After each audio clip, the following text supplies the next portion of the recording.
I'd like to call the January 21st, 2025 council meeting to order. Start with the flag salute. I pledge allegiance to the flag of the United States of America and to the republic for which it stands, one nation, under God, indivisible, with liberty and justice for all. A moment of silence to remember the service and sacrifices of the armed service members who protect our nation and the first responders who protect our neighborhoods.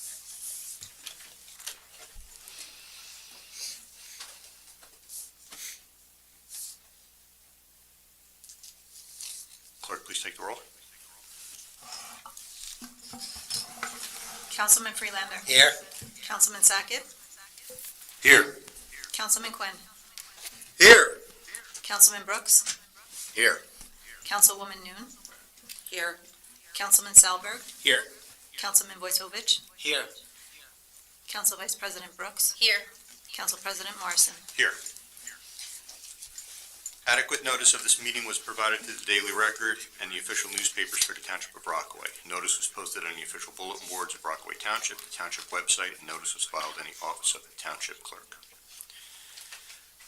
Approval of the minutes. January 7th Township Council Reorganization Meeting Minutes. Can I have a motion? So moved. Second. Clerk, please take the roll. Councilman Freelander. Yes. Councilman Sackett. Yes. Councilman Quinn. Yes. Councilman Brooks. Yes. Councilwoman Noon. Yes. Councilman Salberg. Yes. Councilman Wojtovich. Yes. Council Vice President Brooks. Yes. Council President Morrison. Yes, it's 9 yeses, motion passes. There's going to be a resolution upcoming regarding affordable housing in our application. So I'd like to turn the meeting over to Mr. Dave Novak to speak about it before, and if there's any questions for him. Council President, Yes. before that, would you read item 5 on the agenda, please? Yes. Yep. I must have been asleep. Officer, I put back my request to have. Usually I put them to sleep before I speak. Good evening, everybody. My name is David Novak. I'm with Burgess Associates. It's nice to see you all again. Tonight we'll be speaking very briefly about the resolution before you regarding affordable housing.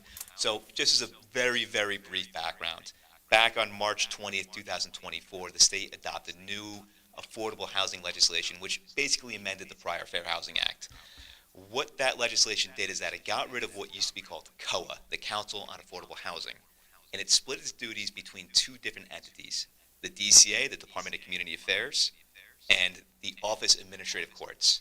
The DCA was tasked to come up with the statewide and regional need numbers for affordable housing, as well as to come up with some municipal calculations for affordable housing, and I'll get to those in just a second.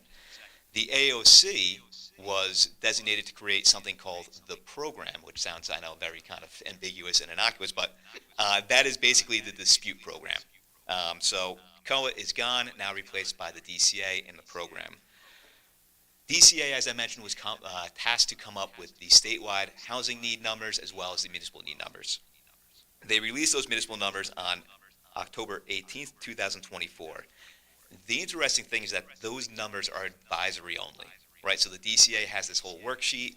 It included all these data sources. It comes up with these municipal numbers, but it says, hey, municipality, look at our methodology, use this methodology, but these numbers are advisory only. Tell us what you think your numbers are. So that's exactly what we did. And every municipality in New Jersey is obligated to do this and submit a binding resolution like the one in front of you before January 31st, 2025. Those municipal need numbers are comprised of three different factors. It's comprised of an equalized non-residential valuation factor, a median household income factor, and a land capacity factor. Those numbers combined, DCA calculated an affordable housing need of 435 affordable units for Rockaway Township. So we took a look at that. I've actually worked with your staff as well, and I have to compliment your staff. They were very responsive, made the process a lot easier. We looked at the non-equalized residential valuation factors. Everything seemed copacetic there. We looked at the median household income factor. Also seemed like DCA got it right there. Then we looked at your land capacity factor. the DCA identified that there were 120 acres of developable land in Rockaway Township. We looked at that mapping. It took a while for them to actually release that mapping. We found that there was 89 acres or so that were identified on a government-owned piece of property that had no improvement value. When we looked at the mapping, and we looked at the area underneath, it was Picatinny Arsenal, a Federal Reserve, and also a Superfund site. There were also developable lands located on houses of worship, on common elements, so I'm not faulting the DCA too much. The DCA had a very limited amount of time to do this. But what we did is that we took a very conservative approach. We took out sites that we did not think met the definition of developable, pursuant to the methodology that the DCA was trying to do. That lowered the amount of your developable acres from 120 acres to 15.359 acres. When you put that back into the formula that DCA uses, that ultimately reduces your obligation, that we, at least we think, to 301 affordable units. 301 affordable units. So the way, I'm sorry? 15 acres. Yeah. Because 89 of those acres were located on Picatinny Arsenal. He's asking what I asked you already. No, we checked because of the income. Sorry, it was really the non-residential valuation factor. So you can lower that obligation down to zero, but because of those two other factors that you have to deal with, it still keeps up. Yeah. So the way this process works is this. Every municipality has to adopt this resolution by the end of the year. After you adopt the resolution, you have 48 hours to make sure that you post it on your website. If you don't post it on your website within 48 hours, you lose immunity. That's bad, because then we can get sued by a developer. Any interested party will now have until February 28th to challenge this resolution. If there is a challenge to this resolution and a challenge to our number, the way we calculated it, the program will try to settle that dispute, and by legislation, they have to settle it within 1 month, by the end of March 31st. I don't know how that process is going to look. Nobody really does. Joe Burgess is a special adjudicator. He works with the program. He doesn't know what it's going to look like either. I don't know how they're going to settle all these disputes within a month, but that's not our concern. But that's essentially the stage that we're at now. The next stage after that would be working at a housing element and fair share plan. We're going to work on what's called a vacant land adjustment with that. That's built into the resolution as well. It reserves our right to do that, where we look at actual vacant lands and see, all right, realistically, what can the township accommodate in terms of affordable housing? But this is that first step, and that's essentially what this resolution outlines. So, like I said, after this resolution would get adopted, it needs to be posted on the website within 48 hours, needs to get filed with the courts, and then we'll see if we have any challenges by the end of February. What if there is a challenge and it's not resolved in 1 month? What happens then? It's a great question. I have no clue. I don't know what the answer to that is. It's a big question mark throughout the state right now. All right, so, I'm sorry. Let me just- I don't know how you want to. You speak on this. Well, you're next. Okay. Thank you, Council President. First of all, excellent report. It was very good. I didn't get a chance to read the one we sent today, but I read the original one. I don't know if there was anything. We just corrected a typo on page 27 or so. Okay. And the reason we did a report that long is because we don't know what that process is going to look like. So we're wondering if they're going to even have time to bring people to testify in front of the program. If not, at least they'll have a map that shows, what's actually going on with these sites, and I think that'll be a big help. Sure, and I saw a while ago when they released the numbers, the 435 units, that was in the Star Ledger or one of the papers and everything. And, when you look throughout Morris County and throughout our area, our numbers were actually pretty low compared to some of these other ones. I was very happy when I saw that. And then with this new number that you're coming up with, the 301, do you think that should be something that we'll have a shot at, the 301? Yeah, I mean, that's our goal, right? Okay. So we took a fairly conservative approach. I think every site that we identified as not being developable, we have a decent reason for it. Either A, it's already developed, it's Picatinny Arsenal. I think maybe there was one site that had mines on it that we were able to exclude during the last round from a vacant land adjustment because of the mine shafts on there. So I think we took a pretty conservative approach with this. Now, anybody can challenge the number, and technically they can challenge the number even if we accept the DCA's number. So, we're still open for that, but that's something that's supposed to be taken care of by the program. And what's the time frame on the units? Like, Oh, yeah, it's great question, 3 yeah. years. What's it? Yeah, that's a great question. I should have said that up front. So this obligation is between the years 2025 and 2035. Okay. So essentially what the DCA is telling us is that we need to produce this many units over the next 10 years. 10 years. Okay. Thank you. So, just a couple questions. When we did our land analysis, did we take into account other towns that pay their taxes to Rockaway? So like portions of Dover, Wharton, Boot, things like that? No, no, I don't think so. The equalized, non-equalized the equalized non-residential valuation factor is only based on the valuations of properties located in Rockaway Township. But since they pay their taxes to Rockaway, and we, I guess, maintain those lands, I mean, would we be able to look at space in those areas? In terms of removing them, or? In terms of building there, using them for space. Like I think of Booton, I mean, there's a decent part of Booton, right, that pays their taxes here. I mean, I live in Dover, but we pay our taxes here, so I'm a Rockaway resident.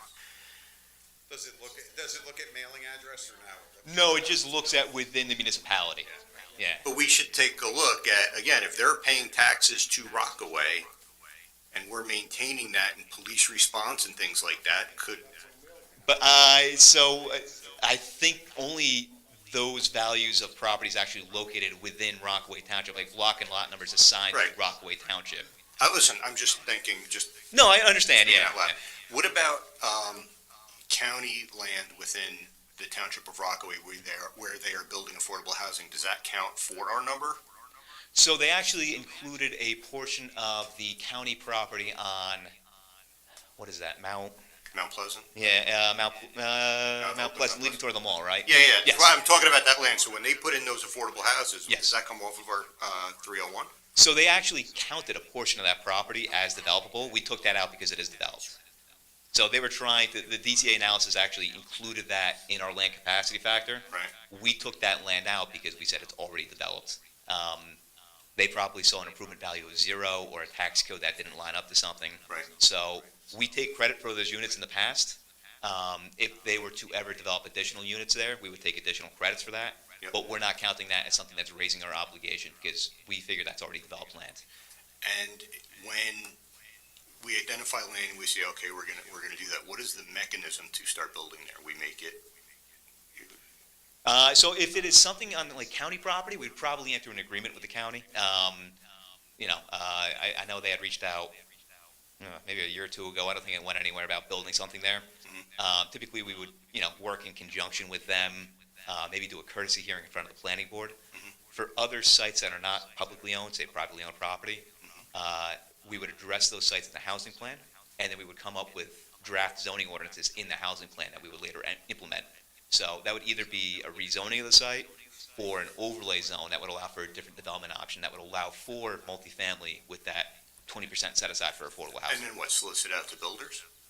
The builders would be responsible for that, yes. Okay. Yeah. And then are those areas, they pay taxes, right? The same, at a lower rate or at the same rate as anything Oh, they would else? pay, if it's an inclusionary development, so like a Morris Commons, or what do they call themselves now, Rock Point?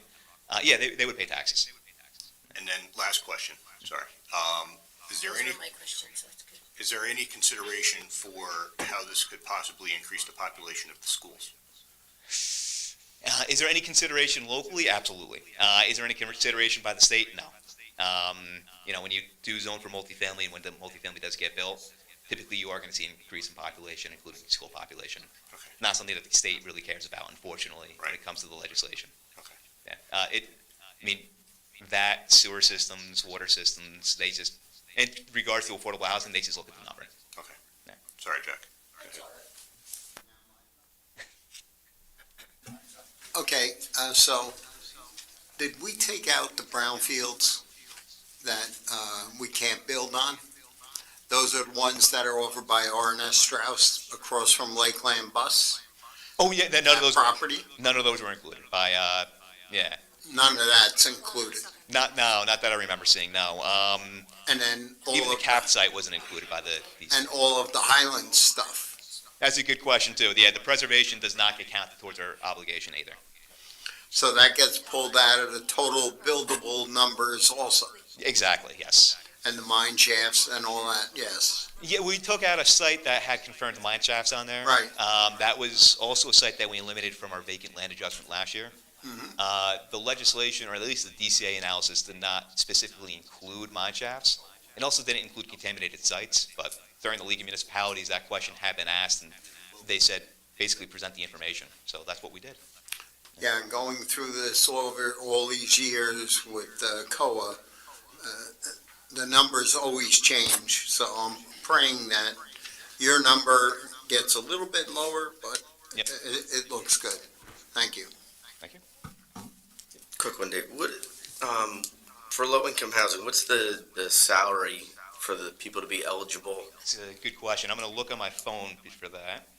I promise I'm not texting a friend. No, that's fine. Depends on the family. So that's dictated by the regional income limits. 66 I can give you the percentages, but that's not going to be helpful enough. All right, so these are the income limits for affordable housing. Yep. So we are located in Region 2. That includes Essex, Morris, Union, and Warren County. Essentially what they do is that they split up households based on household size. So let's just assume, for sake of argument, a three-person household. The median income for our region for a three-person household is $116,475. To qualify as a moderate income household, and then again, this is putting aside savings and stuff like that, the income qualification would be $93,180. For a low income household, $58,237, and for a very low income household, $34,942. Those were the 2024 income limits. It's all based on a percentage of median income. Whether it's developed as a single-home community, low-income, or multifamily, low-income, is it all being sold, or can they be rented? It could be either one. So a lot of the affordable units that are getting built today are for rent. The reason being, it's very, very hard to qualify for a mortgage for affordable housing. Right. So a lot of the products that we see, at least for affordable units, are rental. Sometimes there is a mix in terms of the market rate units might be for sale and the affordable units are for rent, and sometimes they'll have a different management company for that. But either way, those income limits would be the same, as well as the breakdown of bedroom distribution, as well as income distribution. So you need a certain number of moderates, certain number of very low, and certain number of low. For everyone that's building. For everyone that's building an Building inclusionary development. development, or Okay. even if it's 100% affordable for family, there still should be following that distribution set by the state. Still percentages. Yeah. Okay. So when there's a rental, you're already establishing the rent. Typically, that would be handled by the administrative agent. There is a formula online you can try to follow. It's pretty complicated to use. I have mixed success with it because you need to have like a lot of the background information or utilities included. But yeah, those rents would be dictated by whatever that formula is, Okay. and usually set by the administrative agent. Yeah, they show that sometimes in the newspapers. Yeah. Yep. Exactly, yeah. And the other important thing too, speaking of rental and for sale units, for a lot of towns throughout New Jersey, they require a 15% set aside for rental units and 20% for market rate units. I'm sorry, for sale units. Since we're located in the Highlands region, we require 20% across the board. So if somebody's coming forward with a rental project or a for sale project, we're requiring a 20% set aside no matter what.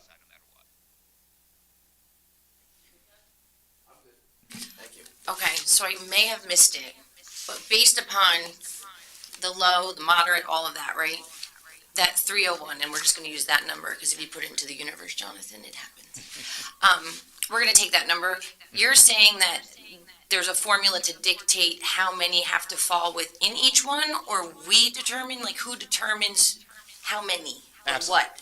In terms That of the makes breakdown of, yeah, no, Yes. yeah, absolutely, yeah. So, a good example would be, if there's a site plan application submitted, say, everything goes well, they accept our number, we zone for a site, somebody submits an application. When I do the review for that application, I will review the affordable housing distribution and make sure that they're following that formula for bedroom distribution. And the income distribution is something that we put into a resolution typically as well. So, for Rock Point, for Coventry Park, Lennar, all of those are dictated by resolutions that establish the affordable housing set-aside requirements. So if there's an application that's submitted and they're only proposing, say they require 20 affordable units and they're only proposing 20 one-bedroom units, when I get the review, I'm going to say that you can't do that. That's against state law, and it's against our ordinance as well. So we make sure that the bedroom distribution is set for each application that's submitted. Then when they get approved and they start marketing those units, then the administrative agent, that's typically, I forget who we use, is it? Is it Piazza? Okay, so we typically use Piazza and Associates as our administrative agent. So those developers need to consult with Piazza Associates to work on the marketing of those units to make sure that A, they're marketing correctly, and B, they're getting the right income limits as well for each of those units too. So it's usually handled, we like to handle it on an application by application basis. Jack. Sorry, one more. Now, would we have to come back and redo our master plan with this? So that's going to be the next deadline. There Yep. you go. That's actually a very good segue, and I have the date written down. So the next deadline that we're going to have to deal with is drafting a new housing element and fair share plan. We actually, I know. One more thing. One more thing. We actually just got a proposal back from the Highlands today, I think. So the Highlands. Stole my thunder. Yep, sorry. Act surprised when Allison says it again. The Highlands is helping to fund $25,000 of this housing plan, which is always nice. But that'll be the next thing we have to do is prepare a new housing element and fair share plan. I've already started working in the background data for it, so hopefully we'll be able to hit the ground and run. It just helps to know what our number is going to be so we know what to actually plan for. Thank you for your time. Of course. Thank you. Okay. Consent agenda consisting of R25-31 up to and including R25-34. Can I have a motion? So moved. Second. No, moving it down. What? Yeah. He's moving. I'm sorry, open to the public will be moved to the end of the, actually after this. It's a new clerk, sorry. Yes, please take the roll. Sorry, I'll be quiet. Councilman Freelander. Yes. Councilman Sackett. Yes. Councilman Quinn. Yes. Councilman Brooks. Yes. Councilwoman Noon. Yes. Councilman Salberg. Yes. Councilman Vojtovich. Yes. Council Vice President Brooks. Yes. Council President Morrison. Yes, it's 9 yeses, motion passes. And Lisa will make sure we have, 48 hours, he said, to post this? Okay, now we will move to the open to the public portion. Is there any, okay, give me 1 second, I'm gonna read this. So, before opening the public portion of this meeting, I want to remind everyone of the rules that apply to anyone who wants to address the council. Any member of the public wishing to address the council will have 3 minutes to do so. While an extension of time may be requested, it should not be assumed that an extension of time will be granted. While addressing the council, members of the public may not address or question any individual council member. If anyone addressing the council violates these rules or conducts themselves inappropriately, their speaking opportunity will be terminated, and they will be instructed to return to their seat. Their refusal to comply will result in removal from the room. Members of the public in attendance may not make comments from the audience without recognition by the chair. Persons doing so will be subject to removal from the room. As council president, I have tremendous respect for my fellow council members and the public who take the time and effort to attend council meetings. These rules are necessary to permit the council to do its business in an orderly and professional manner. Please state your name and address for the record. Good evening. I'm Megan O'Connor, and I live at 64 Erie Avenue. And one of the councilmen referred to the issue with the additional schooling resources that are going to most likely be required for this affordable housing. And given that the referendum that's currently in pause, that's going to require a tax increase. When we're adding more affordable housing units, it's probably going to require another tax increase. So I do implore the council to really think about this, think how it's going to impact residents, because if we're going to have two tax hikes, it's going to drive people away from the town. Some other things I've been researching, so some of the other towns that do have this affordable housing obligation, such as Denville, Florham Park, and Montville, they joined together, they call themselves the Local Leaders for Responsible Planning. Is Rockaway going to be joining that group? There is strength in numbers. Also, besides income, are there any other criteria that are required for the affordable housing? I think that's something that I would want to know. Other people in Rockaway want to know who their neighbors are going to be.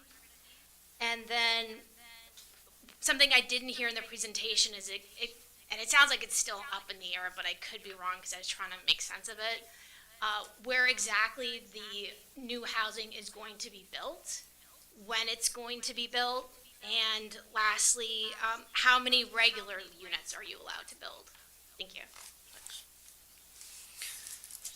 Is there anybody else from the public that wishes to speak?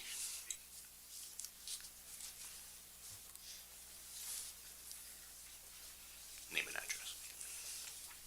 Donna Marie Szynski, 1 Lakeshore Drive. My question would be, again, the referendum, right? But it used to be that the builders would have to set aside some funding for schools and expansion. Is that still the case, or did that stop? Because that used to be a law. So this way it wasn't such a burdensome thing, and especially with low-income housing. I was in low-income housing. I know it's necessary, So I'm pro-affordable housing, but yet also as a taxpayer owning a home right now, I know it's really a burden if the developer isn't responsible for these schools and expansions. So, thank you. Thanks. Anyone else? Okay. Moving on to reports. Again, I'm going to ask everybody to keep it to 5 minutes. And let's start with Councilman Friedlander. Good to see you here. We didn't know if you were going to be at this meeting or not, so. I'm day to day. To be honest with you. But I'm here. A couple of the meetings, I guess they knew, they were worried that I wasn't going to show up, so they canceled them till after next week and beginning of February. But we did get an email today, and you probably have heard the name Margaret Hickey. That's with all the funding for the Fort Fayche House that is working with it. And we just got a notice that we're getting closer to the restroom. They just hooked up the electric to the well. So probably when the springtime comes and people visit, you'll have a bathroom in the building. So it's moving along. And that's the report that I have. Wow, so you're not feeling well? I'm feeling good. Short report. I got to save my time. I understand. So I'll use it for something else. He's hoarding it. Councilman Brooks? Thank you. I have nothing to report. Councilwoman What's wrong with you? Nothing to report tonight, thank you. Councilman Quinn? Thank you. I'll be short. Planning Board, we had a hearing with JCP&L. They came before us because their trucks run on gas, not gasoline, but liquid propane or natural gas. They're putting in pumps up at their own station up there that they own, so they can refill their vehicles as they come in and go. So we approve that. Also, again, Dial Ride is still waiting on dates for the lunch and the breakfast when we can get that started again. The residents keep asking me, and I keep saying, I'll bring it up, I'll wait, I'm here. And then lastly, I got a call today from a resident at 94 Miller, who evidently we had a water main break. I talked to Allison, she is going to talk to the water department to find out why this guy has no water for 2 days, and she'll get back to me. And I can get back to the resident. All right, thank you. Councilman Sackett, aloha. Aloha. Councilman Freeland had an Uber driver tonight, so he was good. He made sure he was here. Just make sure it's very cold outside, so just checking on your neighbors, helping each other out. It's some 3 degrees this morning, so just everyone stay warm, stay safe. A lot of snow the other day. Pick up a shovel, help out your neighbors, and be neighborly. That's all I got. Thank you. Councilman Salberg, No report, thank you. Councilman Tovich, No report, thanks. Council Vice President. Thank you, sir. I attended the Board of Ed meeting on the 8th at 7:30 at Copeland.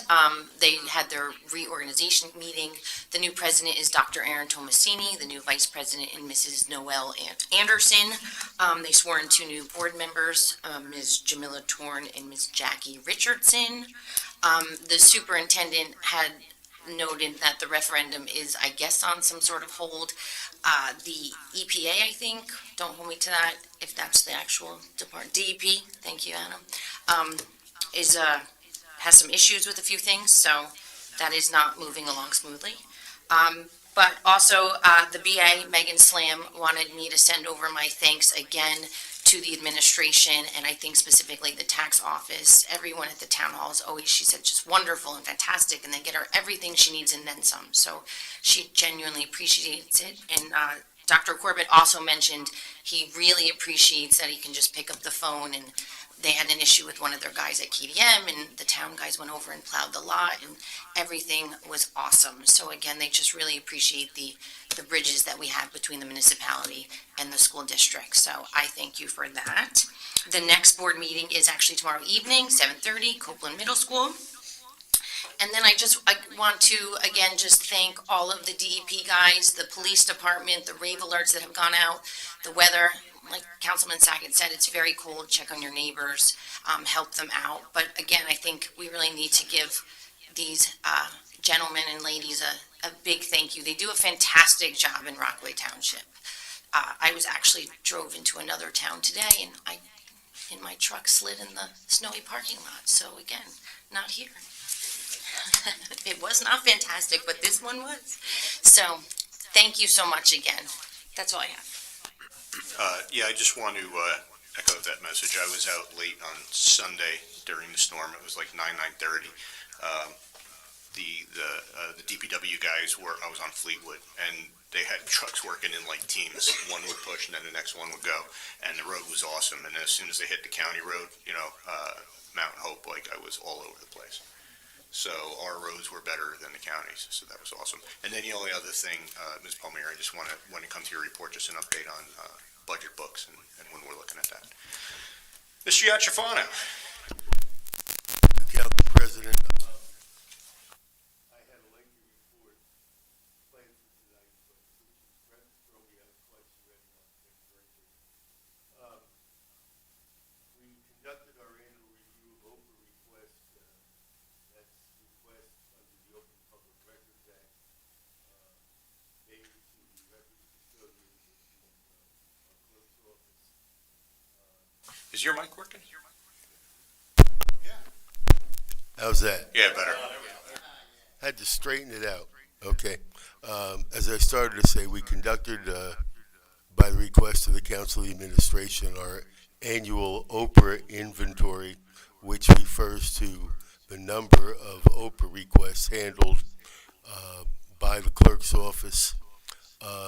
The Oprah winner this year in terms of the individual requester trophy was once again Mr. Kelly, who has filed 60 requests for 2024. For those of you who are worse at math than I am, which is probably knowing that's at a better than once a week rate, I wouldn't attempt to count up for you literally the hundreds of hours of the clerk's office's time, other staff in other departments, depending upon the nature of the request, the time that we spend and occasionally special counsel spend with Oprah requests, which probably in the aggregate is tens of thousands of dollars each year. So that's all I have to say, and then if you promise not to throw me out, I'll pass the microphone. I'll reserve making the decision. How many years running is he our champion for? Mr. Mayor. Thank you, Council President. First, I just want to address some of your questions. I think I talked about it with the engineer and the planner, and I think joining the lawsuit wouldn't necessarily benefit the township. It doesn't seem like a winnable lawsuit with the DCA and the time and money we would spend to be part of it. So we thought the more prudent thing was to, question the formula, right? And that's what we did, and that's how we lowered the number. We can't require builders to do things for the schools, so we can't do that. I think we could in the past, but we can't anymore. And in terms of the number of units and all those things, we wouldn't know any of that until a developer buys the land or develops the land and submits their plans for review, and then we would know and have a better idea of that. So that's where we're at, and I'll continue to keep Dr. Corbett informed so he's aware. And it's kind of outside that it's out of our hands. The principal lawsuits brought by other groups of towns have already been dismissed by the court. Yeah. And I do believe Councilman Quinn will check with Al, but I know he sent the message out that there was a water main break that wasn't addressed right away because our guys were plowing. I think I saw somewhere. I don't know, maybe that was a dream, but I'm pretty sure I got an email from him saying that. So that might be why. But it leads to, I would just ask council members, if you have inquiries, questions, feedback, please direct it through Lisa's office, through the business administrator. It's very important, helps us keep track of what our department heads are doing, what their employees are doing, to make sure we're not doing double work, we're not getting multiple inquiries to different people. So, again, I would just ask for that courtesy from all the council members. And then in terms of my report, we did have a planning board meeting, not much happened. Married somebody this past month, and tonight gave blood, and I want to compliment, we had 4 township employees there giving blood tonight that I saw, so there might be more. And I want to thank Eileen Horowitz and Mike Alardi for always running these events, not just for the White Meadow Lake community, but for the broader community and collecting blood. I mean, there were, a couple of dozen people there while I was there, so kudos to them and for what they do for the community. And that's my report. Thank you, Council President. Ms. Palmer? Yes, as far as the budget's concerned, just wanted to let everyone know this year I'm going to be sending it out electronically so that you can follow along on your tablets. I'll have it as one PDF file with the page numbers, and we should be able to get through it without having to prepare actual paper budget books. Save some trees. I'm just about complete with getting ready to submit the budget to the mayor. We have a meeting scheduled for next Friday, a week from Friday, and as soon as I get through that meeting with Mayor Joe, I will be assembling that PDF file for you, and I hope to get that out within the first week of February so that you'll have a month to review it before we meet that Saturday. I forget the date. I think it's the 8th of March. So that's the budget. Our auditors were here last week, and we're just closing up the year end so that I'll have final financial statement figures for year end. I'm again hoping by the end of this week, if not early next week. I will also be reviewing the water and sewer rates. They have been reviewed every year, but I think this year may be a time to consider looking at possibly raising them, but I'll review that again with the mayor. I'm going to review it with Al and the and Brian Schatzel, and then present it to the mayor, and then ultimately to the council. And that's my report. I have it down as the 15th, Okay, so, of March. yeah, so it's a month and a half, we'll have it 6 So you'll weeks. have, yeah, plenty of time. Oh, and also, And again, it makes as Mr. always- Brooks happy, so mission accomplished. Yeah. And as always, please, if you have questions, if you could get them through me ahead of time, it's very helpful. It makes the process go a lot smoother. Okay. Ms. Ferrante. Thank you, Council President. Thank you to Dave Novak, who exited the room. Love listening to him present, and him, as well as Ed Buzak and Carl and John, worked diligently together in a rapid pace to decipher all this complex affordable housing matters and risk, and weigh out our risk and present it beautifully. So thank you to Dave Novak and the team.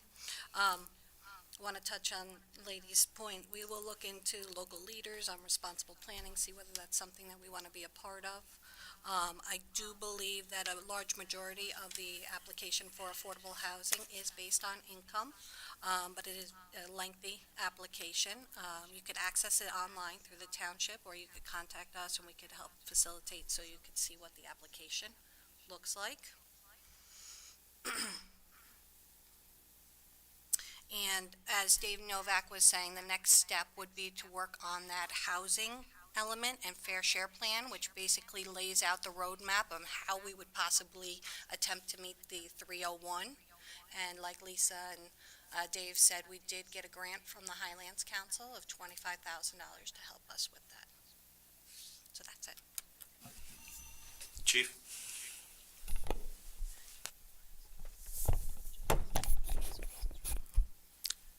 Good evening, Council President, members of the council. As far as the police department, we would like to thank Al and his crew as well. When they're out there working hard, that makes an incredible difference for the officers that are working during those storm events to be able to effectively get to the places they need to be to help the citizens in the township. So we really appreciate their efforts. As far as the monthly report, I had given you a yearly report at the last meeting. December's activity, as far as calls for service and/or activity or entries in the CAD, were 3,043, motor vehicle crashes 132, motor vehicle encounters 371, domestic violence incidents 10, 228 fire, medical, or 911 calls, adult arrest 5, DWIs 3, 69 alarm responses, 11 community policing entries, 1,607 residential, commercial, or school property checks, and assist other agencies, 16, and 174 motor vehicle summonses were issued. And that's my report. Just, what is community policing entry? That might be any event. So, for example, things that we do throughout the year, whether it's the library festival, whether it's the Spirit Parade. Got it. It's like a Saturday night.